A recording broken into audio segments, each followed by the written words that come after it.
All right. Hello there, class. We are moving on with our topics, and we are going to be covering multiple disabilities today, or MD. So let's go ahead and dive right in there. So when we look at multiple disabilities in regard to IDEA definition, it really is students and individuals with a concomitant or simultaneous impairment. And so it's important to note that these individuals have essentially two different disability categories. However, it does not include individuals with deafblindness, since deafblindness has its own IDEA disability category. So when we look at it, it could be a student who may have intellectual disability and blindness. It may be a student that has speech language impairment and orthopedic impairment, or intellectual disability and orthopedic impairment. And so the definition that IDEA states is, it is the combination of these two disability categories that causes such an impact, a severe educational need, that they cannot be accommodated in special education for programs solely for one of those two or more impairments or disability categories. And so if a student has an intellectual disability and receives speech, right, so they have speech language impairment, but in their current placement, they are able to succeed with the supports, they wouldn't essentially be diagnosed with having eligibility of special education through multiple disabilities. So it gets a little bit into this gray area, and many different states and different districts really interpret IDEA law differently when looking at multiple disabilities. Primarily, these are going to be students that are more impacted by disability than students that just qualify for special educations under one disability category. And so the main definition I'm looking for multiple disabilities is this severe educational need that cannot be accommodated in special education programs solely for one of those disabilities. And remember, it does not include individuals with deafblindness.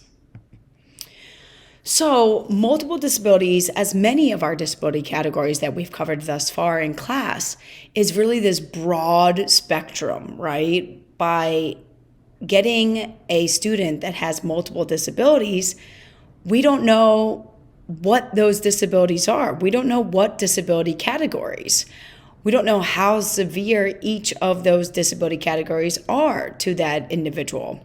What you will know is that this student's going to need a lot more support and adaptations within health and physical education than other students who qualify for special education under typically just one disability category.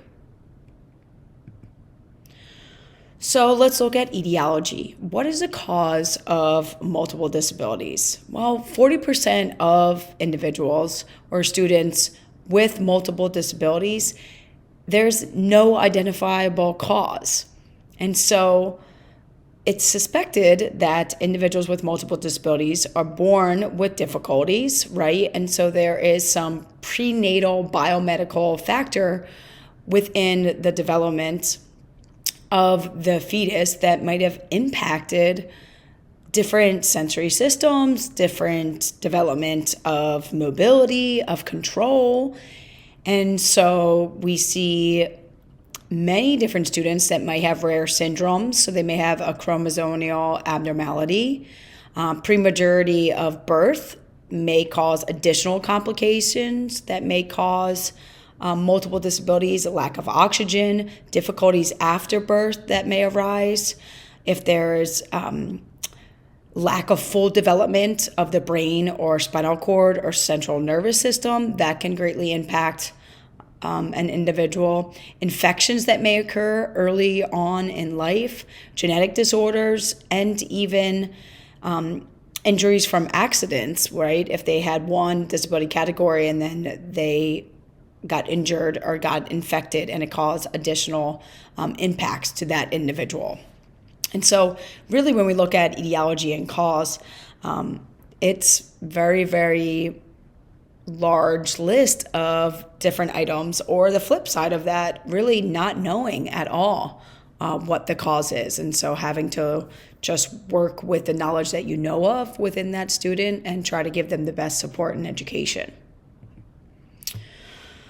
So what are some traits around individuals with multiple disabilities? Well, again, it is a very, very broad spectrum, and it really depends on what disability categories that student has that qualifies them for multiple disabilities.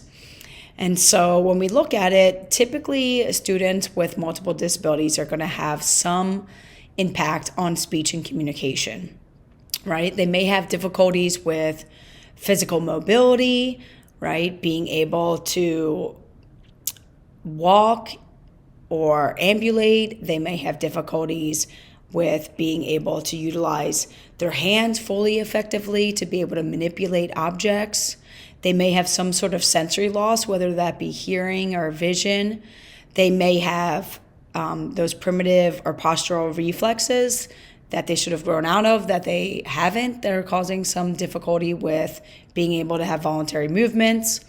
And typically these students, as far as intellectual ability, are going to have difficulty processing and remembering and pulling from their memory information to be able to use it in the future. And they are also going to have some difficulties generalizing skills that might be taught to them in one area, transferring that knowledge to a different environment or to a different area. And so a lot of support that is providing educationally is really helping support major life activities and very functional academic skills and knowledge. So when we look at curriculum and activities within the education system for students with multiple disabilities, it's really important that we don't box them in to just life skills, right? That we are looking at each individual student as their own and really developing that I in the IEP to be individualized to what is going to help this student from their baseline of what they're able to do, get to the next step, to their goals and objectives of what the team decides is best for them to be working on. But when we talk about health and physical education, it really needs to be functional, right? It needs to be skills and topics that they can comprehend and that they can be using every day so that we're increasing retainment and processing of that information. And so looking at functional ways of viewing movement to really care for oneself, right? Reaching, grasping, releasing, any way that we can help facilitate walking and standing or any type of movement from point A to B, whether it be in a walker or a gait trainer or in a wheelchair, right? Bending and range of motion and being able to reach and grasp something and manipulate it. And also knowing that we need to also be working on speaking and communication, and to be aware that, learning and reading and comprehending and thinking are all really functional areas academically that also need to be looked at and examined and taught within the health and physical education area as well. But when we look at curriculum, we really want to look at what is going to make the biggest gains for this specific individual. And so we may look at one topic or unit within physical education and say, is that really functional? Is that really applicable to this student? And maybe look at the curriculum and really shrink it to what is really important. And so, we might be working on a volleyball unit, but for this student, it's going to be really important for them to reach and press their switcher button, or to be able to push a heavy ball off of their wheelchair tray. And so we're going to still be teaching them the different units and skills, but definitely adapting them to what is functional for that individual student. And so that takes us to accommodations and adaptations, right? We're going to need to have more specialized adapted equipment based upon what the student's sensory access is to information, what their preferred tactile, their colors, whether or not they're able to hear, or maybe vibrations. And so really gaining information on what those preferences are. And modified environment, right, based upon physical limitations of mobility and ability to move themselves through the environment is going to need to be adapted based upon their flexibility or even their ability to ambulate or move themselves within the environment. They may need more one-on-one support, and it may include both active and passive movement, where they may not be initiating all of the movements, but their support person is helping them hand under hand, physically manipulate them to be able to go through the movements together. Making sure that we have access to their preferred communication mode and making sure that communication is accessible for them throughout health and physical education is very important. Providing visuals and choice boards so that they're able to have some leadership and some choice in decisions that are being made. And then also looking at assistive technology and looking at switches to be able to initiate movement, to control objects. This switch I have, this example is a bubble machine maker, right? Maybe all the students in the class have noodles and they're working on striking, forehand strike, and the student is, making bubbles happen throughout the class for everyone else to be able to strike and pop the bubbles. And so really looking at ways to include these students within the class and provide them more atypical movement experiences, but really looking at how can their cause have a potential effect that replicates what movement would be if they didn't have the physical limitations or disconnect within their body to actually control those movements themselves. So it's really important when we have students with multiple disabilities that we collaborate with others, right?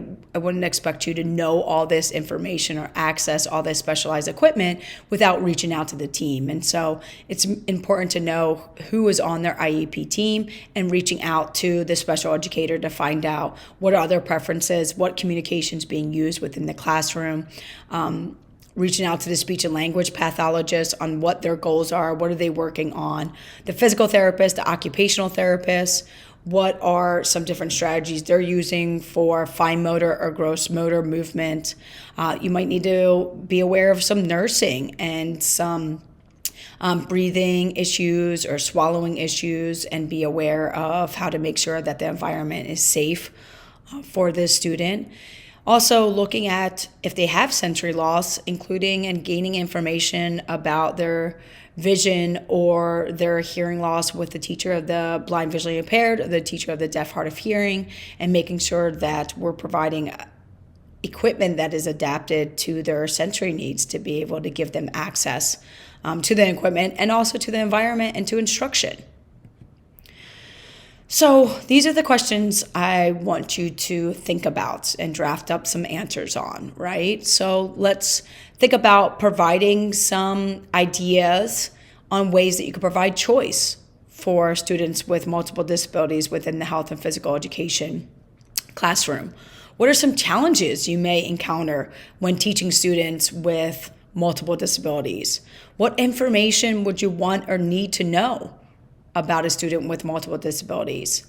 What are ways you can adapt and modify that curriculum, that scope and sequence unit plans, not just activities or equipment? But then what are some adapted or modified equipment that may be beneficial for students with multiple disabilities? So start brainstorming those answers and bring them to our next class. All right, thank you.